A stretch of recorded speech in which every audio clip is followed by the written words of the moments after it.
Hi friends, कैसे हैं आप लोग। उम्मीद करते हैं बहुत ही अच्छे होंगे। दोस्तों, आज आप लोग के बीच में नीट ओ लेवल से संबंधित बहुत ही इम्पॉर्टेंट भाग लेके आप लोग के बीच में उपस्थित हुआ हूँ। ये भाग 12 है दोस्तों, और इसका विषय है वेब डिज़ाइनिंग एंड पब्लिशिंग। दोस्तों, आप लोग जानते होंगे कि जो सेकंड पेपर होता है उसे M2R5 के नाम से जाना जाता है। एग्ज़ाम बहुत नज़दीक है ओ लेवल का दोस्तों। ये मैराथन क्लास है। मोस्ट इम्पॉर्टेंट 25 क्वेश्चन दोस्तों इस भाग में है। बहुत ही इम्पॉर्टेंट है दोस्तों। आप लोग एक एक प्रश्न को रट लीजिए, क्योंकि इस मैराथन क्लास से दोस्तों एग्जाम में 100% प्रश्न आने वाले हैं। ज़्यादा टाइम नहीं लेंगे दोस्तों, चलिए वीडियो को स्टार्ट करते हैं।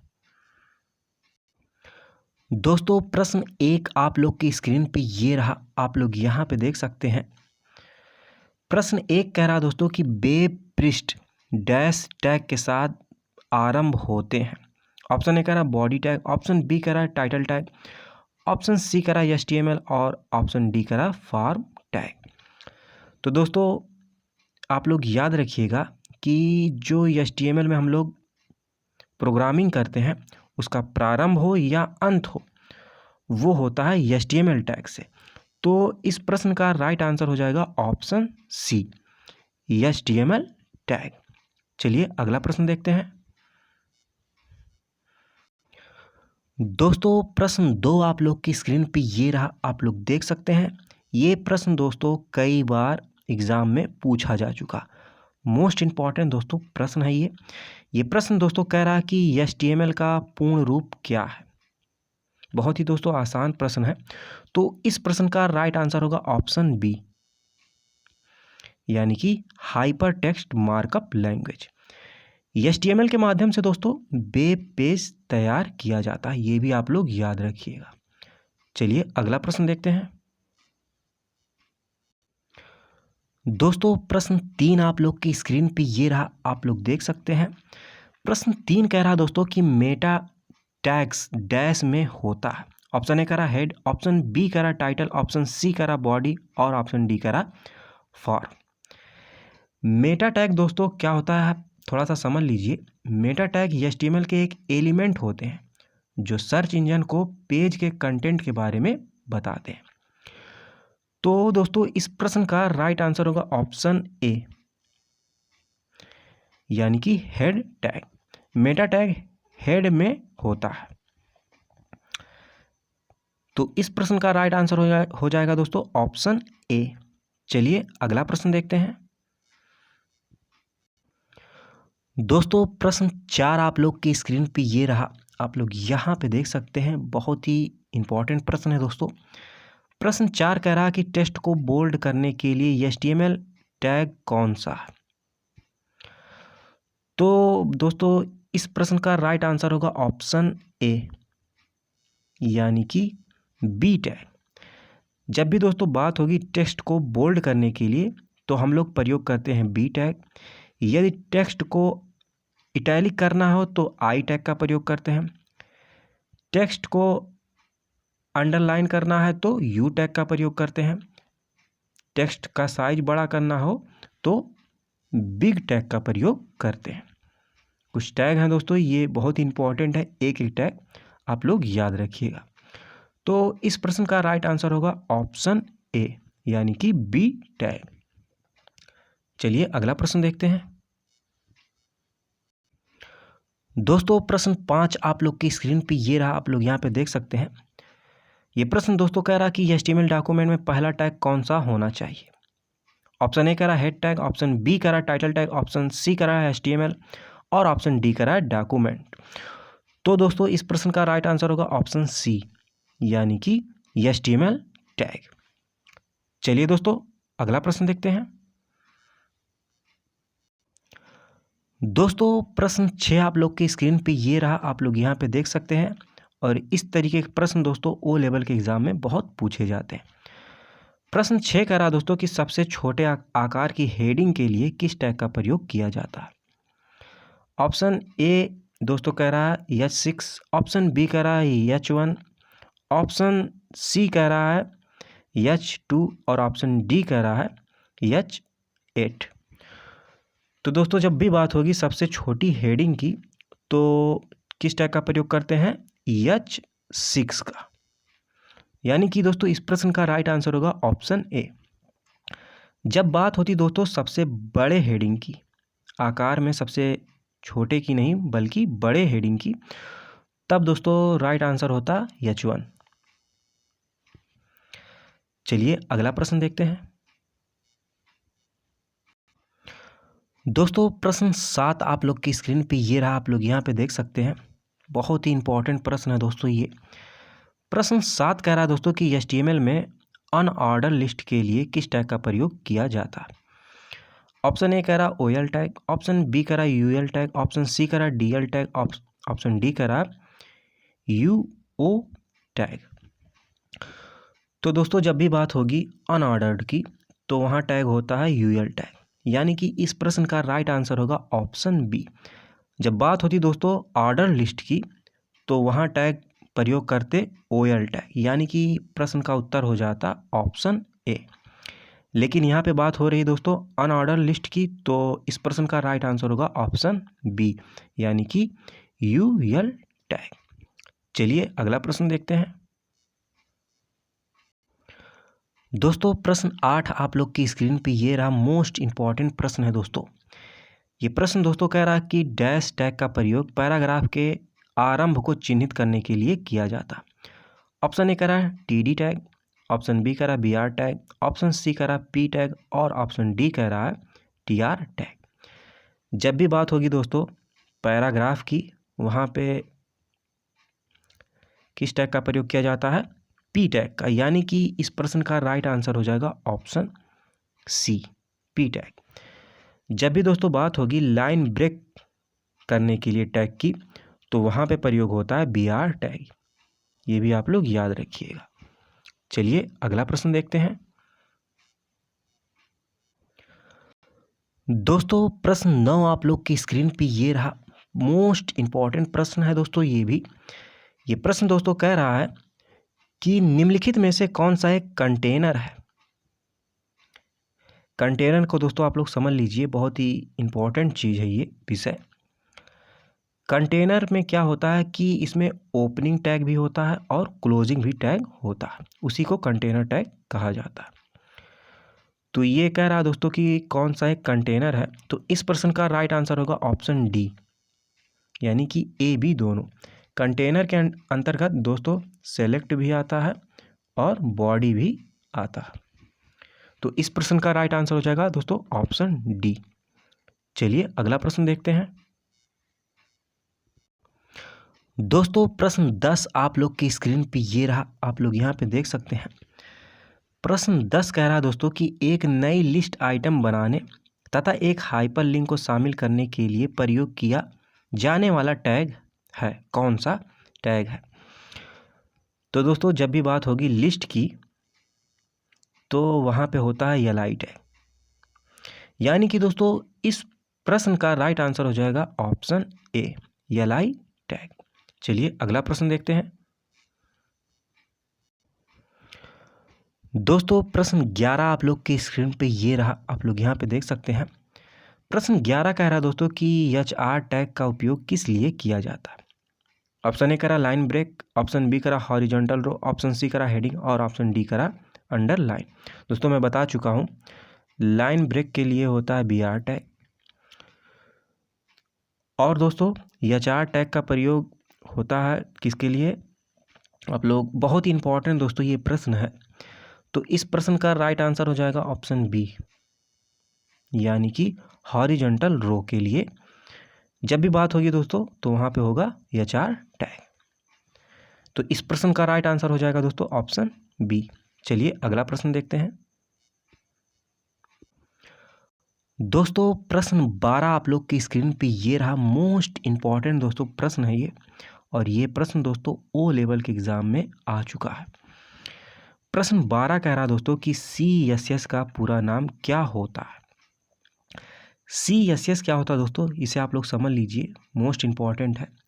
HTML पेज को सुंदर और आकर्षित बनाने के लिए CSS का प्रयोग किया जाता है। तो इस प्रश्न में पूछ रहा है दोस्तों कि CSS का पूरा नाम क्या होता है? तो इस प्रश्न का राइट आंसर हो जाएगा दोस्तों ऑप्शन बी, यानी कि कैस्केडिंग स्टाइल सीट्स। चलिए अगला प्रश्न देखते हैं। दोस्तों प्रश्न 13 आप लोग की स्क्रीन पे ये रहा, आप लोग यहाँ पे देख सकते हैं। बहुत ही अच्छा प्रश्न है दोस्तों ये। प्रश्न 13 कह रहा कि जावा स्क्रिप्ट फाइल का एक्सटेंशन है, क्या होता है? जावा स्क्रिप्ट दोस्तों एक प्रोग्रामिंग भाषा होता है, ये भी आप लोग याद रखिएगा। तो यहाँ पे बात हो रही है एक्सटेंशन की, तो जावा स्क्रिप्ट फाइल का एक्सटेंशन होता है .js, यानी कि इस प्रश्न का राइट आंसर हो जाएगा ऑप्शन बी। चलिए अगला प्रश्न देखते हैं। दोस्तों प्रश्न 14 आप लोग की स्क्रीन पे ये रहा, मोस्ट इंपॉर्टेंट प्रश्न है दोस्तों, और ये प्रश्न भी ओ लेवल के एग्जाम में पूछा जा चुका। ये प्रश्न दोस्तों कह रहा है कि HTTP का पूरा नाम क्या होता है? तो दोस्तों इस प्रश्न का राइट आंसर होगा ऑप्शन ए, यानी कि हाइपर टेक्स्ट ट्रांसफर प्रोटोकॉल। चलिए दोस्तों अगला प्रश्न देखते हैं। दोस्तों प्रश्न 15 आप लोग की स्क्रीन पे ये रहा, मोस्ट इंपॉर्टेंट प्रश्न है दोस्तों ये प्रश्न दोस्तों कह रहा कि जावा स्क्रिप्ट वेरिएबल होता है, किस प्रकार का होता है? ऑप्शन ए कह रहा लोकल वेरिएबल, ऑप्शन बी कह रहा ग्लोबल वेरिएबल, ऑप्शन सी कह रहा लोकल वेरिएबल और ग्लोबल वेरिएबल, और ऑप्शन डी कह रहा इनमें से कोई नहीं। तो दोस्तों ये वेरिएबल होते हैं जावा स्क्रिप्ट, लोकल भी होते हैं और ग्लोबल भी होते हैं, यानी कि इस प्रश्न का राइट आंसर होगा ऑप्शन सी, लोकल वेरिएबल और ग्लोबल वेरिएबल। चलिए अगला प्रश्न देखते हैं। दोस्तों प्रश्न 16 आप लोग की स्क्रीन पे ये रहा, आप लोग यहाँ पे देख सकते हैं। प्रश्न 16 कह रहा दोस्तों कि XML का पूरा नाम क्या होता है?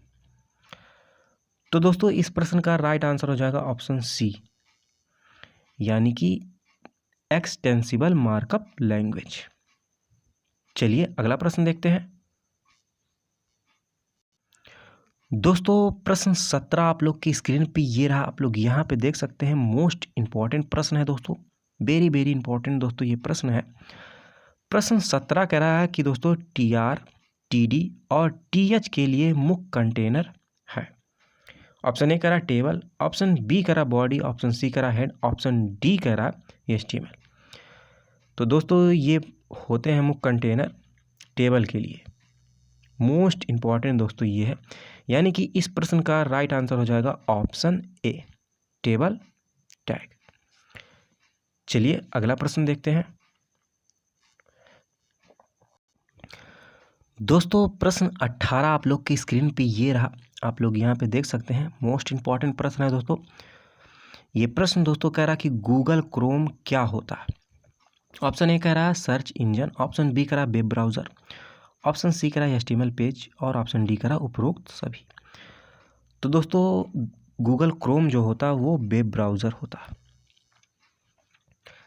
दोस्तों जब बात होगी सर्च इंजन की, तो इसमें आता है याहू हो गया, गूगल हो गया, ये सभी जो है सर्च इंजन के एग्जाम्पल माने जाते हैं। तो यहाँ पे पूछ रहा था दोस्तों गूगल क्रोम क्या है? तो ये है दोस्तों एक वेब ब्राउज़र, यानी कि प्रश्न 18 का राइट आंसर हो जाएगा ऑप्शन बी। चलिए अगला प्रश्न देखते हैं। दोस्तों प्रश्न 19 आप लोग की स्क्रीन पे ये रहा, मोस्ट इंपॉर्टेंट प्रश्न है दोस्तों ये प्रश्न दोस्तों कह रहा कि बॉडी टैग का उपयोग सामान्यतः डैश के बाद किया जाता है। ऑप्शन ए कह रहा लिंक, ऑप्शन बी कह रहा हेड, ऑप्शन सी कह रहा प्री, और ऑप्शन डी कह रहा टी। तो दोस्तों इस प्रश्न का राइट आंसर हो जाएगा ऑप्शन बी, बॉडी टैग का उपयोग सामान्यतः दोस्तों हेड के बाद किया जाता है। तो इस प्रश्न का राइट आंसर हो जाएगा ऑप्शन बी। चलिए अगला प्रश्न देखते हैं। दोस्तों प्रश्न 20 आप लोग की स्क्रीन पे ये रहा, मोस्ट इंपॉर्टेंट प्रश्न है दोस्तों। प्रश्न 20 कह रहा कि वर्तमान दस्तावेज और दूसरे URL के बीच हाइपर टेक्स्ट संबंध बनाने के लिए उपयोग किया जाने वाला टैग है, कौन सा टैग है? तो दोस्तों वो टैग है लिंक, यानी कि इस प्रश्न का राइट आंसर हो जाएगा ऑप्शन डी, लिंक टैग। चलिए अगला प्रश्न देखते हैं। दोस्तों प्रश्न 21 आप लोग की स्क्रीन पे ये रहा, आप लोग यहाँ पे देख सकते हैं। प्रश्न 21 बहुत ही इंपॉर्टेंट दोस्तों ये प्रश्न है। ये प्रश्न कह रहा है कि इनपुट टैग है क्या है। ऑप्शन ए कह रहा फॉर्मेट टैग, ऑप्शन बी कह रहा इम्पटी टैग, ऑप्शन सी कह रहा ए और बी दोनों, और ऑप्शन डी कह रहा उपरोक्त कोई नहीं। तो दोस्तों इनपुट टैग जो होता है वो इम्पटी टैग का एग्जाम्पल माना जाता है, यानी कि प्रश्न 21 का राइट आंसर होगा ऑप्शन बी। चलिए अगला प्रश्न देखते हैं। दोस्तों प्रश्न 22 आप लोग की स्क्रीन पे ये रहा, बहुत ही अच्छा प्रश्न है दोस्तों ये। प्रश्न 22 कह रहा है HTML में सब स्क्रिप्ट करने के लिए यह टैग का प्रयोग किया जाता है, यानी कि किस टैग का प्रयोग किया जाता है। ऑप्शन ए कह रहा सब टैग, ऑप्शन बी कह रहा SUP टैग, ऑप्शन सी कह रहा SB टैग, और ऑप्शन डी कह रहा सब स्क्रिप्ट टैग। तो दोस्तों इस प्रश्न का राइट आंसर हो जाएगा ऑप्शन ए, यानी कि सब टैग। जब बात होती दोस्तों सुपर स्क्रिप्ट की, यहाँ पे दोस्तों बात हो रही सब स्क्रिप्ट की, यदि बात होती सुपर स्क्रिप्ट टैग की तो वहाँ पे आंसर होता SUP टैग, यानी कि वहाँ पे सही हो जाता ऑप्शन बी। लेकिन यहाँ पे बात हो रही है दोस्तों सब स्क्रिप्ट की, तो इसलिए इस प्रश्न का राइट आंसर होगा ऑप्शन ए। चलिए अगला प्रश्न देखते हैं। दोस्तों प्रश्न 23 आप लोग की स्क्रीन पे ये रहा, मोस्ट इम्पॉर्टेंट प्रश्न है दोस्तों ये। प्रश्न 23 कह रहा है दोस्तों कि HTML डॉक्यूमेंट बनाने के लिए आपको चाहिए होगा। ऑप्शन ए कह रहा web page editing software, option B कह रहा उच्च शक्ति का कंप्यूटर, ऑप्शन सी कह रहा केवल नोटपैड का उपयोग हो सकता है, और ऑप्शन डी कह रहा उपरोक्त में से कोई नहीं। तो दोस्तों इस प्रश्न का राइट आंसर होगा ऑप्शन सी, यानी कि केवल नोटपैड का उपयोग हो सकता है। दोस्तों आप लोग याद रखिएगा HTML जो प्रोग्रामिंग होती है वो नोटपैड में ही होता है, तो इस प्रश्न का राइट आंसर होगा ऑप्शन सी, यानी कि केवल नोटपैड का उपयोग हो सकता है। चलिए अगला प्रश्न देखते हैं। दोस्तों प्रश्न 24 आप लोग की स्क्रीन पे ये रहा, आप लोग यहाँ पे देख सकते हैं। बहुत ही अच्छा प्रश्न है दोस्तों ये। प्रश्न 24 कह रहा कि HTML डॉक्यूमेंट में सबसे आखिरी टैग कौन सा होना चाहिए। तो दोस्तों इस प्रश्न का राइट आंसर होगा ऑप्शन बी, यानी कि HTML टैग। चलिए दोस्तों अगला प्रश्न देखते हैं। दोस्तों प्रश्न 25 आप लोग की स्क्रीन पे ये रहा, आप लोग यहाँ पे देख सकते हैं। प्रश्न 25 कह रहा है HTML में ए टैग का उपयोग क्या बनाने के लिए किया जाता है। दोस्तों मैं इसका राइट आंसर आप लोग को नहीं बताऊंगा, आप लोग कमेंट करके बताइएगा कि ए टैग का उपयोग कहाँ किया जाता है। ये थे दोस्तों मोस्ट इम्पॉर्टेंट प्रश्नों का संग्रह इस वीडियो में एग्ज़ाम की दृष्टि से। आशा करते हैं दोस्तों वीडियो अच्छी लगी होगी। यदि दोस्तों वीडियो अच्छी लगी हो तो वीडियो को लाइक करिएगा, अपने दोस्तों के साथ शेयर करिएगा। जो मेरे दोस्त इस चैनल पर नए, इस चैनल को सब्सक्राइब कर सकते हैं, क्योंकि मैं दोस्तों इस चैनल के माध्यम से निःशुल्क O लेवल की तैयारी कराता हूँ। यदि दोस्तों इस वीडियो में कोई त्रुटि हुई हो तो इसके लिए मैं क्षमा चाहता हूँ। लास्ट तक वीडियो को देखने के लिए बहुत बहुत धन्यवाद, आभार, जय हिंद।